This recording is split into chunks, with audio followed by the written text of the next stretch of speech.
Mereka yang biasa mempunyai pikiran yang waras pasti mulai merasa heran. Bagaimana dan dengan cara apa sejumlah pengunjung dilayani sepanjang tahun? Dan bagaimana pekerjaan ini masih terus berlangsung? Dari mana datangnya perbelanjaan untuk mencetak dan menerbitkan buku-buku seperti itu, yakni 20.000 selembaran bahasa Inggris dan Urdu? Selain ini, perbelanjaan untuk pengiriman yang diperlukan untuk mengedarkan sejumlah literatur ini kurang lebih dari 12.000 kepada pemimpin dari kelompok-kelompok pihak lawan. Setiap padri Kristen di seluruh negeri memperoleh bahagiannya. Orang-orang di Eropa dan Amerika juga memperoleh literatur ini dalam bungkusan yang tercatat. Bukankah suatu hal yang ajaib bahwa hanya dengan sarana yang sangat minimum pekerjaan yang besar ini boleh terlaksana? Namun begitu, aku hanya menyebutkan bahagian yang besar-besar saja. Yang kelihatannya kecil-kecil seperti surat menyurat juga memerlukan pengeluaran bulanan yang cukup besar. Bagaimana semua ini akan dapat terus berjalan di masa akan datang? Aku tidak mengetahuinya. Tidak ada pertolongan dari pihak manapun yang kelihatan. Kemudian ada lagi mereka yang biasa datang dan tinggal bersama-samaku di sini untuk selama-lamanya, sebagaimana keadaan Ashabu Sufa di masa Rasulullah SAW, hanya untuk mendengar dan belajar masalah-masalah agama. Aku harus menadahkan tangan ke langit untuk pemeliharaan mereka. Aku juga memaklumi bahwa sarana untuk menjalankan kelima bahagian pekerjaan itu pasti diperoleh. Semuanya itu akan diperoleh melalui Tuhan yang Maha Kuasa, yang takdir khasnya telah membawa rencana ini menjadi kenyataan. Aku telah mendengar bahwa beberapa orang tidak mengetahui fakta-faktanya, menuduh bahwa aku telah menerima sekitar Rp3.000 sebagai harga jualan untuk Brahmin Ahmadiyah. Sebagian daripadanya dalam bentuk yuran, namun semua jilid buku itu belum lagi diterbitkan.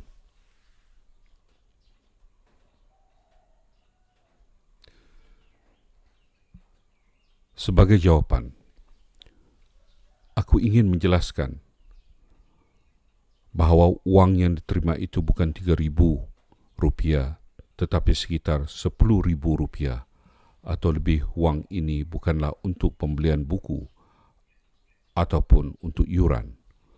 Uang ini datangnya sebagai hadiah uang tunai dari para pemohon doa atau dari kawan-kawan sebagai tanda simpati.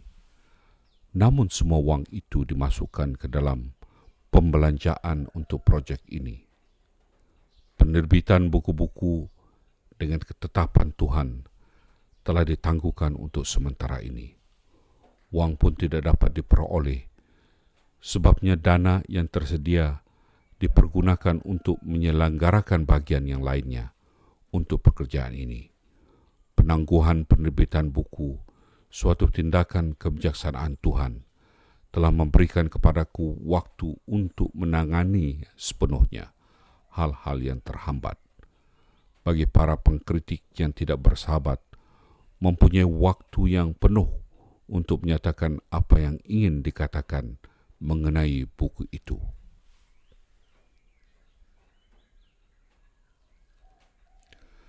Akan tetapi, aku kembali kepada masalah penerbitan buku-buku.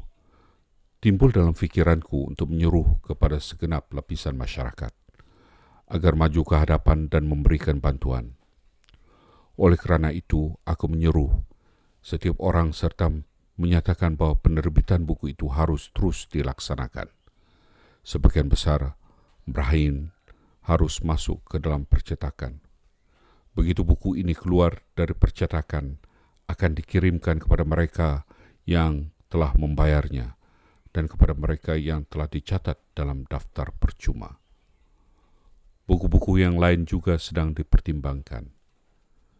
Misalnya, Asyatul Quran, Siraj Munir, Tajuddin, Arba'in fil Amatil, Mugharabin, sebuah tafsir Al-Quran suci, juga sedang difikirkan.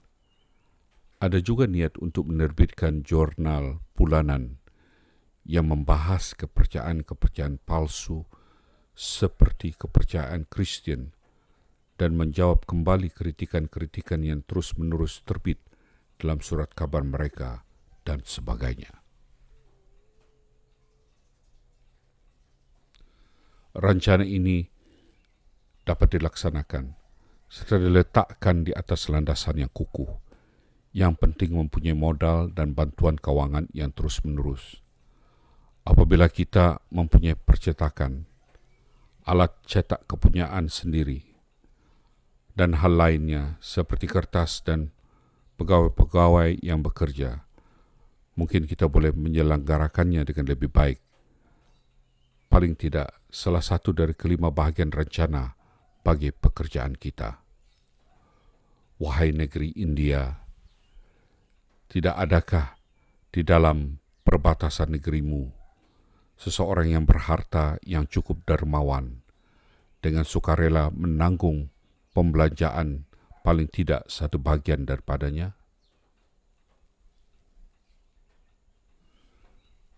Bila 5 orang mukmin yang baik dapat menanggungnya dan mereka maju ke hadapan untuk menolong, maka kelima bagian tersebut dapat dilaksanakan oleh mereka bersama-sama. Ya Tuhan, gerakkanlah tangan-Mu untuk membangkitkan kalbu-kalbu yang tidur ini. Islam tidak terlalu miskin. Mungkin sahaja miskin dalam hati dan kemahuan, tetapi tidak miskin dalam bentuk kemampuan. Ada orang-orang yang tidak dapat menanggung jumlah pengeluaran seluruhnya. Mereka juga boleh membantu. Mereka dapat menyimpan setiap bulan secara teratur sejumlah uang seberapa mereka yang mampu. Uang ini akan dimasukkan ke dalam dana projek ini. Sifat yang malas, indah tak indah, syak wasangka tidak dapat membantu tujuan-tujuan agama. Syak wasangka dapat merosakkan ketentraman rumah tangga dan meretakkan hati sanubari. Ingatlah orang-orang yang sezaman dengan para nabi dahulu telah melakukan untuk agama mereka.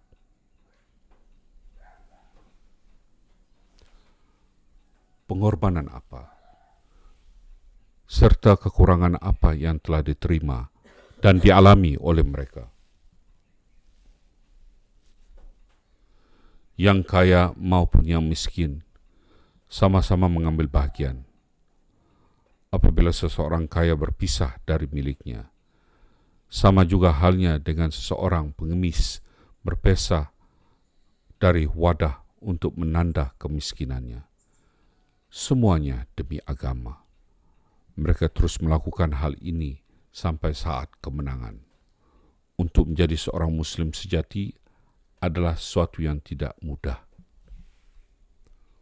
Oleh kerana itu, wahai manusia, apabila Anda benar-benar menyintai kebenaran, sebagaimana halnya seorang mukmin yang baik, maka janganlah memperlakukan diriku dengan tidak memberikan perhatian. Lakukan sesuatu yang benar. Anda sedang diperhatikan oleh Tuhan di langit. Berhati-hatilah apa jawaban yang akan Anda berikan atas perkara ini.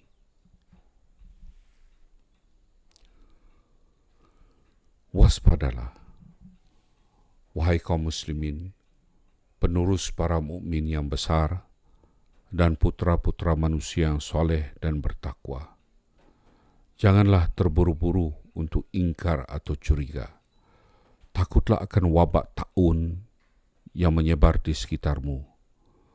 Banyak sudah yang mati menjadi mangsanya. Lihatlah betapa kuatnya pasukan-pasukan yang berusaha untuk menghancurkan Islam.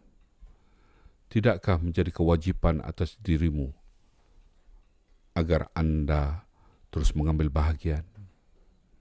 Islam bukanlah agama buatan manusia, sehingga manusia boleh menghancurkannya.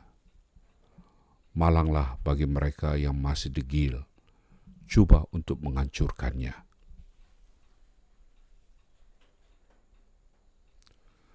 Dan kepada mereka yang mampu mengeluarkan uang dan sarana untuk kesenangan keluarganya, istri dan anak-anaknya, termasuk kesenangannya sendiri, tetapi tidak mempunyai apa-apa untuk disisihkan bagi keperluan Islam, aku berkata, wahai orang pemalas, Anda hanya akan menerima penyesalan dan kedukaan. Anda sendiri tidak sanggup menyebarkan dan menerangkan amanat Islam untuk menampakkan keberkatan rohani. Namun Tuhan telah mendirikan suatu rencana, suatu markas untuk menampakkan kebenaran Islam yang menyilaukan. Terserahlah kepada Anda untuk memperlihatkan rasa syukur bagi menyambut seruan ini.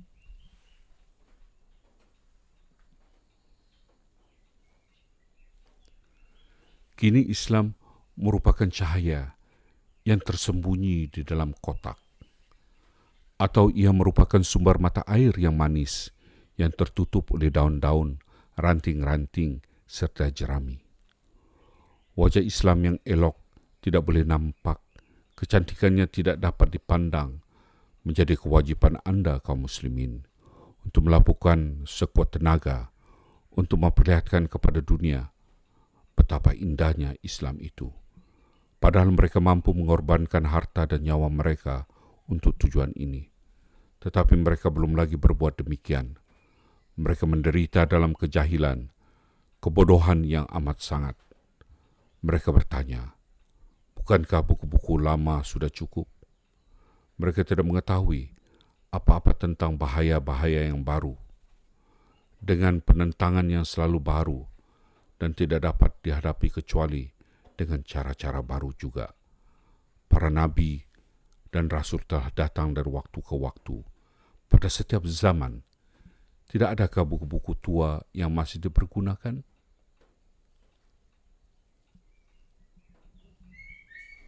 Oleh kerana itu, yakinlah bahwa apabila terdapat kegelapan di dunia ini, langit pasti mengirimkan cahayanya dari atas. Dalam buku kecil ini pun aku telah menyebutnya. Dalam Al-Quran, surah Al-Qadar, surah 97. Dalam surah ini, Tuhan Yang Maha Perkasa memberikan kabar gembira kepada para mukmin bahwa wahyunya dan nabinya telah diutus selama waktu semalam, suatu malam takdir kekuasaan. Setiap mujaddid, setiap mengembalikan keimanan yang datang dari Tuhan, seolah-olah turun dari atas pada malam takdir seperti itu. Adakah Anda mengetahui apakah itu satu malam takdir? Malam takdir adalah suatu masa ketika kegelapan melanda dunia. Pada masa itu, begitu gelapnya, memerlukan cahaya yang dapat melenyapkan kegelapan. Ini adalah suatu ungkapan kiasan. Ini adalah suatu masa kegelapan yang diberikan nama sebagai malam yang gelap. Bukanlah malam dalam erti harfiah. Keadaan malam tersebut begitu gelapnya ia digambarkan sebagai suatu malam.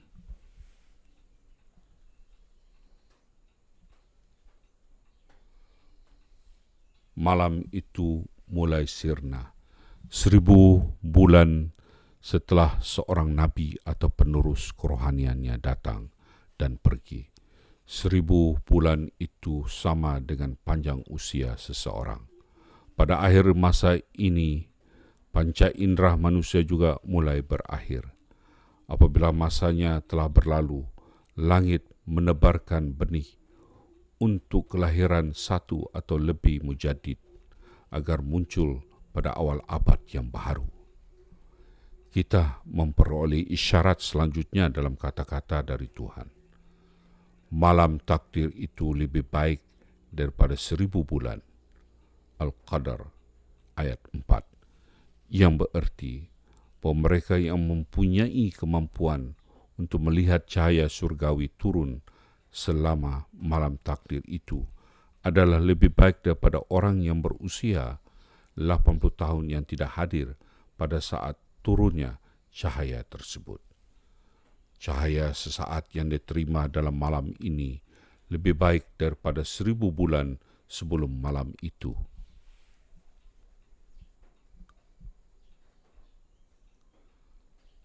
Mengapa boleh menjadi demikian? Sebabnya, pada malam ini para malaikat Tuhan beserta Ruhul Kudus bersama-sama turun dengan izin Tuhan Yang Maha Agung, bersama-sama dengan Mujadid pada masa itu. Ia bukan tanpa tujuan, melainkan agar mereka dapat menggerakkan kalbul-kalbul yang mustaid dan memperlihatkan kepada mereka jalan-jalan ketentraman jiwa. Mereka, para malaikat beserta Ruhul Kudus, membukakan jalan-jalan baru serta menyingkap tirai-tirainya. Kemudian kegelapan-kegelapan dan kejahilan hilang lenyap. Dan sebagai gantinya, muncullah fajar kehidupan dan nur kerohanian. Kini wahai kaum muslimin, bacalah dan renungkanlah ayat-ayat ini. Betapa bernilainya di mata Tuhan waktu yang untuk memenuhi keperluan Tuhan mengirimkan seorang mujadid ke dunia ini. Tidakkah Anda mau bersyukur karena menemukan dirimu berada pada waktu seperti itu? Sanggupkah Anda memperolok-olok janji Tuhan?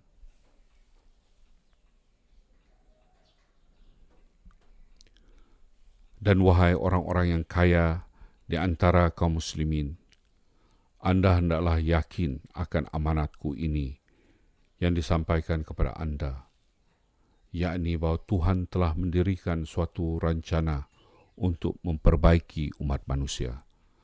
Rencana ini terserahlah kepada Anda, bilakah Anda ingin membantu dengan sepenuh hati, segenap jiwa dan cinta. Rencana ini beserta bahagian-bahagiannya memerlukan pertolongan Anda dan diperlukan pada masa kini. Mereka yang ingin memberikan sesuatu setiap bulan, maka terserah kepadanya untuk melakukannya secara teratur, tanpa diingatkan. Biarlah mereka menganggapnya sebagai suatu kewajiban terhadap Tuhan yang harus mereka pikul. Jangan sampai membiarkan diri mereka mengabaikannya. Mereka yang akan memberikan sekaligus juga akan diterima.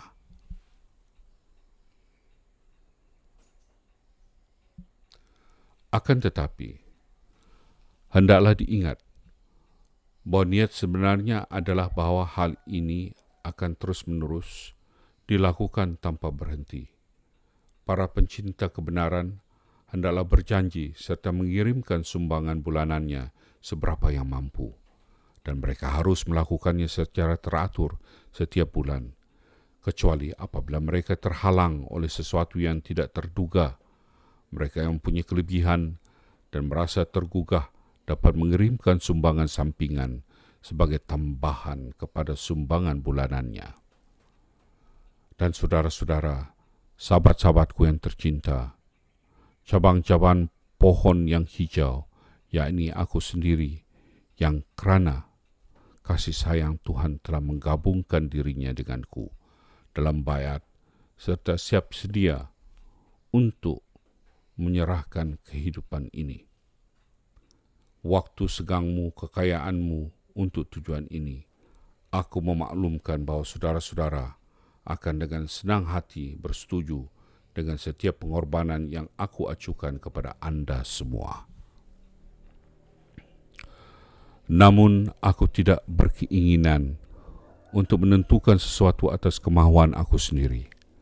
Hal ini karena aku ingin pengorbanan itu hendaknya pengorbanan yang ikhlas, tidak dilakukan karena mengikuti perintahku. Siapakah itu sahabatku? Dan siapakah orang yang dicintai bagiku? Dia itu hanyalah orang mengetahui diriku dan kedudukanku. Siapakah yang mengetahui kedudukanku? Hanya Dia yang percaya dengan penuh keyakinan bahwa aku telah diutus oleh Tuhan. Kepercayaannya sama seperti kepercayaan mereka kepada yang telah diutus Tuhan terdahulu. Dunia ini tidak akan menerima aku disebabkan aku bukan dari dunia ini. Akan tetapi mereka yang ruhnya akrab dengan dunia yang akan datang, mereka yang akan menerimaku. Mereka yang menarik diri dariku sama juga menarik diri daripada Dia yang telah mengutusku.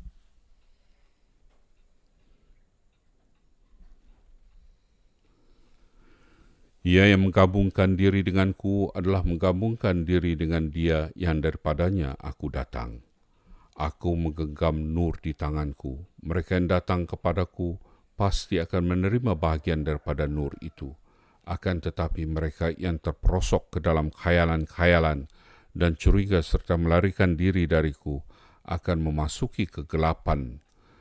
Aku adalah benteng yang tahan tembus yang ditegakkan untuk zaman ini. Siapa yang memasukinya, aku akan menyelamatkan dirinya dari pencuri-pencuri dan perompak-perompak serta binatang-binatang buas. Akan tetapi siapa yang tinggal jauh dari perkaranganku membahayakan hidupnya dimanapun ia berada. Bahkan tubuhnya yang telah mati pun tidak akan terlepas dari menghadapi risiko.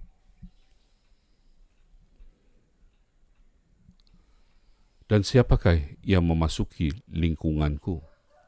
Hanyalah dia yang menampakkan cara hidup yang busuk dan menempuh cara hidup penuh kebajikan dan yang meninggalkan langkah-langkah yang bengkok, lalu mengambil langkah lurus yang memutuskan dirinya jauh daripada syaitan dan menggabungkan dengan Tuhan yang Maha Perkasa sebagai salah seorang dari hamba-hambanya yang taat. Setiap orang yang melakukan hal ini, ia adalah daripadaku dan aku daripadanya. Dan siapakah yang akan berjaya melakukan hal ini? Hanyalah dia yang dibantu oleh Tuhan untuk berjalan di bawah bayangan dirinya sendiri yang disucikan. Selanjutnya api dalam dirinya menjadi dingin dan ia mulai maju dan terus maju menaiki tangga kerohanian.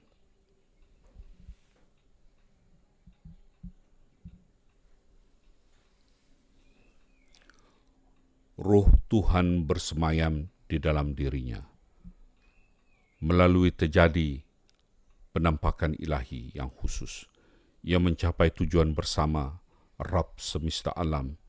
Sifat darinya yang lama hilang lenyap dan ia muncul dengan kepribadian yang baru. Satu Tuhan yang baru, karena cara dia memperlakukan orang itu juga adalah baru. Kini ia mendekat diri kepadanya, ia akan berada di syurga, satu syurga di muka bumi ini juga. Dalam kesempatan ini, aku tidak dapat dihalang-halangi untuk menyebut-jebut dan untuk bersyukur kepada Tuhan yang Maha Perkasa bahwa karena kurnia dan kasih sayangnya, aku tidak ditinggalkan seorang diri.